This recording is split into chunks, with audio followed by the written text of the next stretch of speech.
तो आज की क्लास में हम लोग एक नया क्वेश्चन सेशन कर रहे हैं जहां पे numerical based on Kirchhoff law हमें करना है। उसके अंदर जो हमारा पहला सवाल है that is using Kirchhoff law calculate the current through 40 ohm and 20 ohm resistor. तो ये आपका 20 ओम रजिस्टर और ये 40 ओम रजिस्टर है। आपसे कह रहा है इसके अलावा करंट पता करो और ये सवाल इतना ही आपको दिया हुआ है। तो मैं चाहूँगा कि पहले आप इस पर थोड़ा सा अपना बुद्धि लगाइए कि कैसे इसको सॉल्व किया जा सकता है। हेल्प बस मैं इतना कर देता हूँ आपको कि मैं इसमें करंट मान देता हूँ। मान लीजिए कि इसमें मैंने I1 करंट मान लिया, यहाँ से चूंकि बैटरी इधर दे रही है मैं इसे I2 करंट मान रहा हूँ। तो ये इधर I1 और इधर I2, तो इसका मतलब यहाँ से भी क्या जा रहा होगा, I1 जा रहा होगा, इधर I2, एक कुछ भी यहाँ पे आप I3 मान लीजिए। तो इस पॉइंट पे आप एक जंक्शन रूल लगा लीजिए और दो आप लूप रूल लगा लीजिए। तो दो लूप रूल लगाएंगे, एक लूप ऐसा ले लीजिए और एक लूप ऐसा ले लीजिए। नाम दे दीजिए A C D और इसको लिख दीजिए E और F। तो मेरे ख्याल से अब आंसर निकल जाना चाहिए। Loop rule in A B C D A में जब आपने क्या लगाया, लूप रूल लगाया, तो क्या निकल के आया। तो A से जब आप चलना स्टार्ट किए, अच्छा ये 80 है और ये 40 है, ये 80 वोल्ट है और ये 40 वोल्ट है।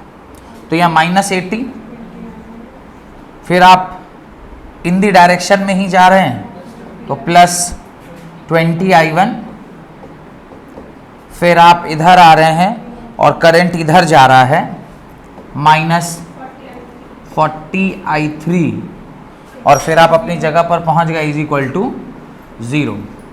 और दूसरे लूप का भी यहीं लगा लेते हैं, दूसरे लूप का भी लगा लेते हैं। तो लिखा loop rule in D C F E D।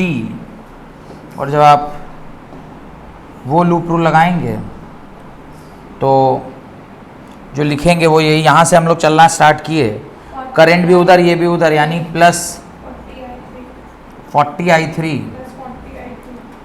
Plus, अब ये करंट भी इधर ही है और आप भी इधर ही हैं, +10 I2, नीचे 10 है ना, और फिर इधर क्या टकराया, नेगेटिव टकराया, तो -40 = 0। तो ये दोनों इक्वेशन आ गए। और एक बार दोनों इक्वेशन आ गए उसके बाद तो आपके पास ये है, तो ये दोनों इक्वेशन लिख लीजिए। तो फिर अगले पेज पर इसको सॉल्व कर लेंगे। बड़े आगे लिख लिए दोनों इक्वेशन, देख लीजिए। मैं अगले पेज पर जा रहा हूँ। बोलिए पहला इक्वेशन क्या लिखा आपने, -80 +20 I1 -40 I3 = 0। तो ये 80 है, इसको उधर ले जाते हैं, मेरे ख्याल से तो कट भी जाएगा। तो पहले 20 I1 -40 I3 = 80। और दूसरा इक्वेशन क्या आ रहा है, 1 मिनट, 40 I3 +10 I2 -40, तो इधर लाके उसको +40 कर लें, या अच्छा कोई बात नहीं, दो लाइन में कर लेते हैं। -40 = 0 और अगली लाइन पे आप क्या लिखोगे, 40 I3 +10 I2 = 40। इसको आप इक्वेशन नंबर 2 मान लीजिए। अब एक बार दोनों इक्वेशन आ गई तो मेरे ख्याल से ये -40 और ये तो एक ही बार में कट ही जा रहा है, दिखाई दे रहा है क्या, ये तो सीधा ही कट गया तो क्या बचा, 20 I1 +10 I2,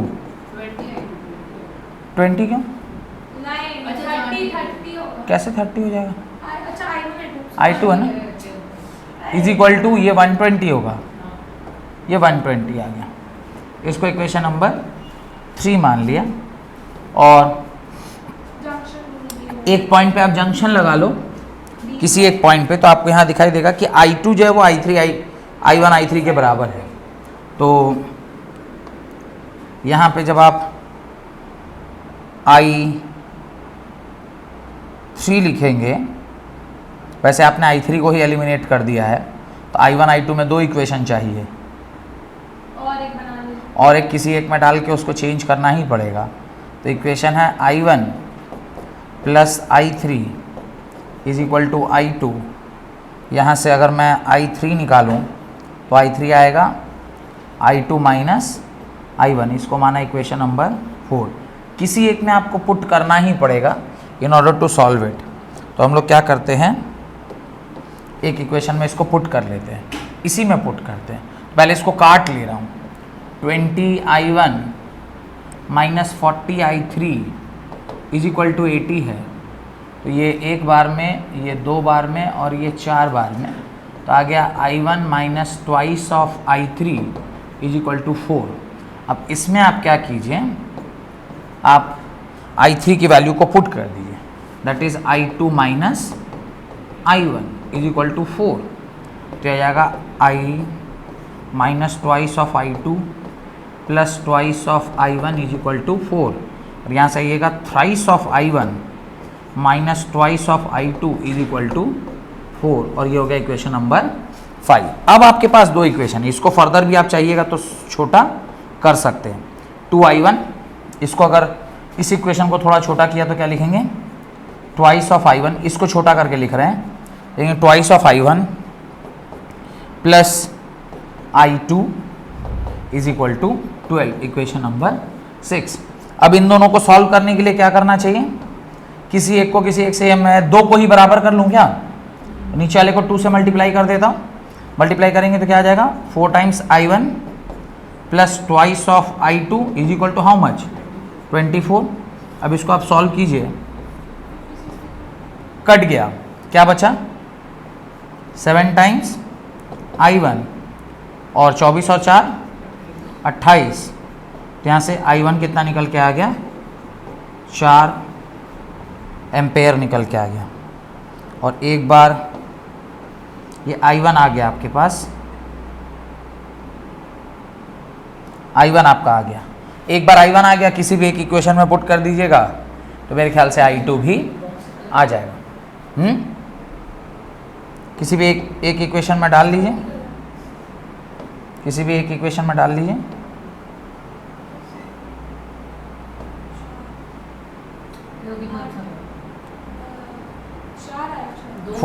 फोर एम्पेयर आ रहा है। अब एक बार I1 आ गया तो I2 निकालने के लिए आप किसी एक इक्वेशन में, तो कोई एक इक्वेशन ले लीजिए, कोई उठा लेते हैं, यही वाला उठा लेते हैं, twice of I1 plus I2 is equal to 12। तो twice of I1 is equal to, बोलिए क्या है, twice of I1 plus I2 is equal to 12, 2 into 4 plus I2 is equal to 12, I2 is equal to 12 minus 8, and I2 भी कितना आ गया, 4 ampere आ गया। I2 भी कितना आया, 4 एम्पेयर आ गया। और एक बार I1 I2 आ गया तो I3 कितना आएगा, I3 आया है 0। I3 कितना आया, 0। I3 चूँकि I2 माइनस I1 के बराबर है, तो 4 minus 4 that is equal to 0 ampere. तो I3 की वैल्यू कितनी आ गई है, 0 एम्पेयर निकल के आई है। अब इसको एनालिसिस करिएगा अगर सर्किट में, तो क्या पता लगता है कि इस particular segment of the circuit में, इस particular segment of the circuit में करंट फ्लो कर ही नहीं रहा है, ठीक है। और 20 ओम में 4 एम्पेयर फ्लो किया है और ये 40 एम्पेयर में 0 एम्पेयर करंट फ्लो किया है ना। तो ये आपका आंसर आ गया, सिंपल। बस करते चलना है, मतलब अगर आप उसमें कुछ बुद्धि नहीं लगाएंगे, सिर्फ उसको सॉल्व करते जाएंगे तो भी आपका काम बन जाएगा। अगला एक और बहुत अच्छा सवाल है जो कि जनरली पूछा जाता है, पर पहले पूछता था बोर्ड में, आजकल तो और बोर्ड में पूछना बंद कर दिया है। फाइंड दी, क्वेश्चन लिखते हैं, find the equivalent resistance of a cube, find the equivalent resistance of the cube, find the equivalent resistance of the cube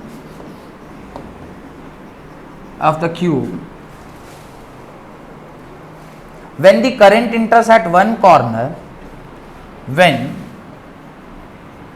the current enters at one corner, when the current enters at one corner and leaves from diagonally opposite corner, diagonally opposite corner, opposite corner, diagonally opposite corner. 12 wires of resistance small r are used to form a cube. Done. क्या मान लो के पास cube बनाने का option रहता है क्या? नहीं ना, रहता है? नहीं है, छोड़िए, देखिए मैं खुद से ही बना ले रहा हूँ। हाँ वही हाँ, ये भी कर सकते थे, उसको स्ट्रेट लाइन से जोड़ लेते हैं, नहीं स्क्वायर बना लेते हैं। एक स्क्वायर ये बन गया और दूसरा स्क्वायर ये बन गया, ठीक बना है? ठीक है, और बाकी सबको स्ट्रेट लाइन से जोड़ देता हूँ।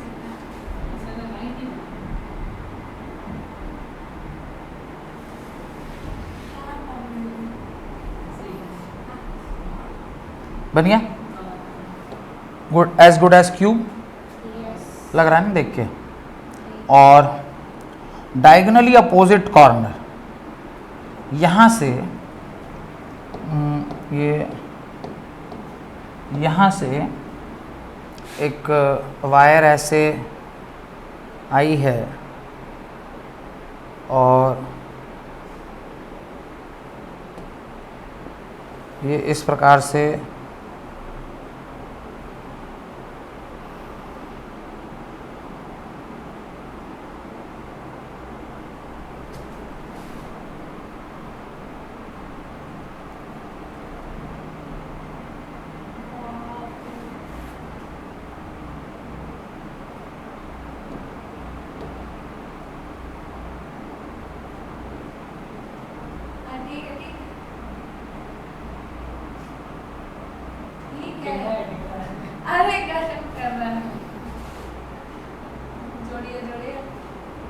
जोड़ना नहीं है तो बैटरी लगाना है।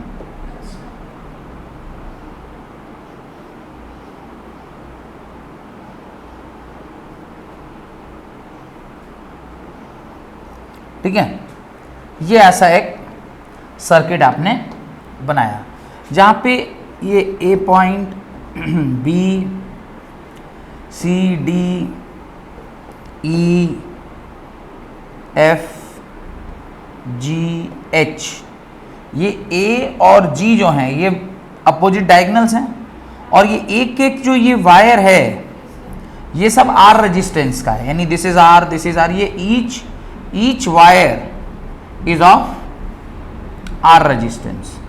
अब और ऐसा सवाल नहीं पूछता है बोर्ड, पर पहले पूछता था जब हम लोग विद्यार्थी थे, तो ऐसा सवाल पूछता था बोर्ड। यहाँ से अगर करंट आई चला है तो आपको कह रहा है कि बताओ इस सर्किट का आर इक्विवेलेंट क्या होगा। इस सर्किट का क्या निकालना है आपको? आर इक्विवेलेंट निकालना। डन। ये सवाल जब तक कोई आपसे बता न दे कि ये ऐसे बनता है, तब तक सवाल ये आपसे बनेगा नहीं। तो हम लोग यहां पर जो करंट लिए हैं, यहां पर जो करंट लिए हैं, इसको आप 6I करंट लीजिए। क्यों 6I लीजिएगा? यहां से जब 6I जाएगा तो इसको 3 रास्ते मिलेंगे, 1, 2 और 3। हर रास्ते को आप कितना करंट दीजिए? 2I करंट दीजिए। अब ये 2I करंट जब यहां पहुंचा होगा तो वापस से 2 भाग में डिवाइड हुआ होगा, एक हुआ होगा I और एक हुआ होगा I। फिर ये जब यहां से 2I आया होगा, ये भी 2 भाग में डिवाइड हुआ होगा, एक हुआ होगा I और एक हुआ होगा I। और ये जब यहां से 2I आया होगा तो वापस से यहां पे 2 भाग में डिवाइड हुआ होगा I और I। यहां तक कोई डाउट है? अब किसी भी एक जंक्शन को आप देखिए, इस D जंक्शन को देखिए, I आया है और इधर से I आया है, इधर फिर वापस से क्या आ गया? 2I। इस पॉइंट को देखिए, यहां से I आ रहा है और ऊपर से भी I आ रहा है, इस तरफ से भी कितना जाएगा? 2I। और इस जंक्शन को जब आप देखिएगा तो यहाँ से भी I आया है और यहाँ से भी I आया है, इधर से कितना आ गया? वापस से 2I। और जब इस पॉइंट पे पहुँचा है 2I plus 2I plus 2I, वापस से कितना हो गया? 6I हो गया। तो जितना करंट इंटर हुआ था उतना ही करंट क्या हो गया? लीव कर गया। तो इसका मतलब जो डायग्राम हमने बनाया है थोड़ा गंदा जरूर दिख रहा है, लेकिन करेक्ट जरूर है। देन अब इसका हम लोग को क्या निकालना है? R इक्वल निकालना है। क्या करना होता है इसमें? R इक्वल निकालने के लिए आप क्या कीजिए, कौन सा कलर यूज नहीं हुआ है बोलिए? तो ये वाला ही लग रहा है यूज नहीं हुआ, तो कौन सा है? ये येलो। अब देखिए यहां पर आप क्या कर दीजिए, एक किरचॉफ्स रूल लगा दीजिए ऐसे घुमा के, ठीक है। अब जब आप इसमें लूप लगाएंगे तो लिखेंगे लूप इन कौन कौन सा? A-E-F-G बोलते चलिए, तो A-E-F-G-A। इस पर आपको क्या लगाना है? लूप लगाना है। लगाते हैं लूप इसमें। तो सबसे पहले हम A से स्टार्ट कर रहे हैं, नीचे आप आए, आप भी इधर ही जा रहे हैं और करंट भी इधर, तो क्या लिखेंगे? 2I R, क्या बोले बाबू? जी है ना यहाँ पे, ठीक है। फिर जब आप यहां से आगे बढ़े तो ये क्या आया? प्लस IR आया। प्लस जब आप आगे बढ़े तो यहां से फिर क्या आया? प्लस जब आप यहां से आगे बढ़े, अच्छा वोल्टेज आपको तो दिया नहीं लेकिन E लिखेगा। ये क्या लिखा होगा? E मैंने कुछ एक वोल्टेज भी लिखा होगा यहाँ पे, वही भी ले लेंगे। इधर से टकराए तो कितना आया? तो इसको माइनस कर देते हैं, ये प्लस नहीं होके क्या हो जाएगा? माइनस भी इज इक्वल टू 0। इन सबको जोड़ लेते हैं, इन सबको जोड़िएगा तो कितना हो जाएगा? मेरे ख्याल से 5IR is equal to V। अब V is equal to capital I into R equivalent लिख सकते हैं ना?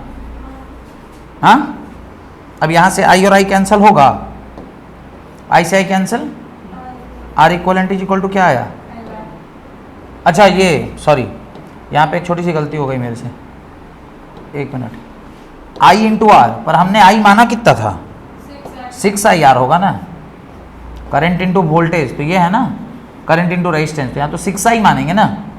अब आप काटिए और काट के सॉल्व कर लीजिए। I से I कैंसिल, यहाँ से जब आप R इक्वलेंट लिखेंगे तो कितना आएगा? 5R/6, और ये आपका क्या होगा? इक्वलेंट रेजिस्टेंस आएगा। This is your answer.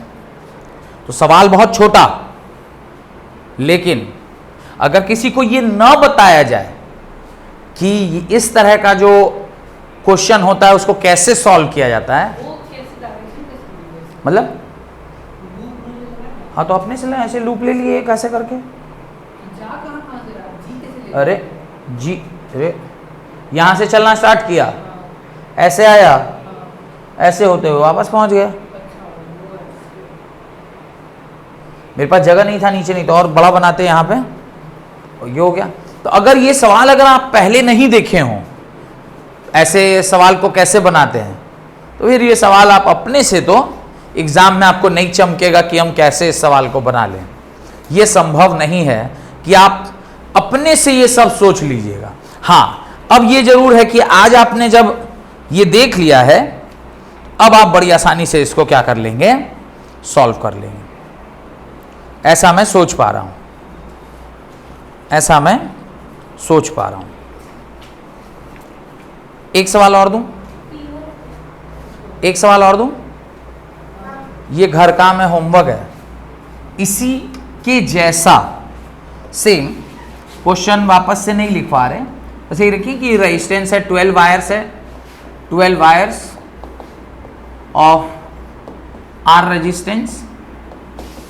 Resistance form a cube और फाइंड आर इक्विवेलेंट। मैंने शॉर्टकट में कर दिया, आपको फाइंड आर इक्विवेलेंट करना। क्वेश्चन देखिए वापस से, वही दो स्क्वायर बनाते हैं, एक ये स्क्वायर है और एक और यह स्क्वायर है, लग रहा है स्क्वायर की तरह,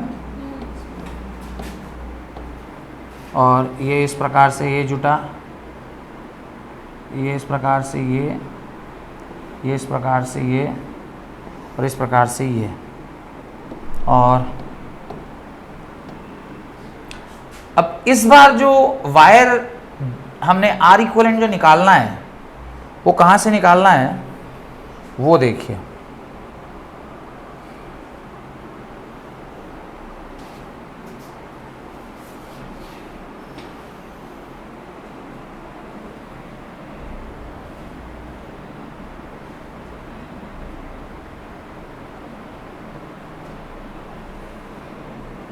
देखो तो बराबर आ गया क्या, लगभग है ना, लगभग ठीक ही है। और यहाँ पे आपका क्या लगा हुआ है, बैटरी लगा है। पहले सवाल में और इस सवाल में एक छोटा सा अंतर क्या आया, इस बार डायगोनली अपोजिट ना होके किसी वन ऑफ दी फेस के अपोजिट आपसे पूछ रहा है। और सारा ये भी आर है, हर एक वायर का रेजिस्टेंस पिछले बार की तरह इस बार भी क्या दिया हुआ है, आर ही दिया हुआ है। ये आपको घर काम में करके आना है, यानी होमवर्क है आपका। अब आपको पहले तो ये बुद्धि लगाना होगा कि इस बार करंट कितना भेजें कि भाई उस तरफ बराबर करंट निकल जाए। तो A B C D E F G H. Loop तो बहुत आसान है लगाना। लूप आप कैसे लगाइएगा, ऐसे आप लूप को घुमा दीजिएगा, ऐसे लूप को घुमा देंगे, लूप तो लग जाएगा। मेन है करंट डिसाइड करना कि करंट किस वायर में कितना कितना जाएगा। ये काम अगर आप कर लिए तो आपका काम आसान हो गया। ठीक है, मैं आंसर लिख रहा हूँ, आप आर इक्विवेलेंट में आंसर लिख दे रहा हूँ, आप इसको सॉल्व करिएगा। 7/12R इस सवाल का आंसर है। सेम लॉजिक है, आप बुद्धि लगाइए। यहाँ से करंट अगर इंटर कर रहा है, कितना करंट भेजेंगे, कैसे कैसे करंट डिवाइड होगा। ऑब्वियसली यहाँ से कुछ I आया होगा तो यहाँ से I1 I2 हुआ होगा, फिर वही करंट यहाँ से फिर दो पार्ट में डिवाइड हुआ होगा।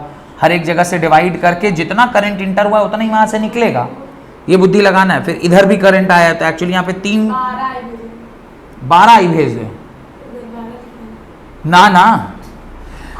जैसे मान लीजिए यहाँ पे आपने पूरा एक फुल करंट मान लीजिए आपने I भेजा, यहाँ पे आपने एक पूरा करंट क्या भेज दिया, I भेज दिया। मान लीजिए ऐसे I भेज दिए तो ये 3 पार्ट में डिवाइड होगा। अगर मैं कह रहा हूँ इधर I1 गया है, इधर I2 गया है, तो इसमें क्या लिखेंगे, I minus I1 plus I2 लिखेंगे ना।